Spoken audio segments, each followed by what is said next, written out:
अन्ततः पक्राउ परेको 4 घण्टापछि चौधरी रिहाई।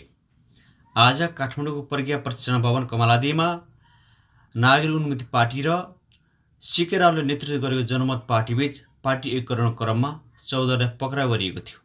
सर्वोच्च अदालतको पक्राउ परिचय अनुसार प्रहरीले चौधरीलाई कमलादीबाट नै पक्राउ गरेको थियो, जस अनुरूप आज चाहिँ चौधरी पक्राउ परेको 4 घण्टापछि अन्ततः छुटेका छन्।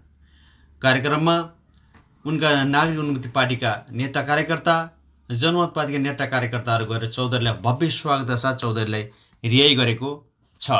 जस अनुरूप आज अन्ततः सर्वोच्च अदालतले जुन पक्राउ परिचय दिएको थियो, पक्राउ परिचय काट्ने व्यक्ति नै आज चाहिँ प्रहरीको चाहिँ पक्राउमा पर्नुभएको छ। यस अनुरूप आज चौधरीलाई चाहिँ रिहाई गरेका छन्।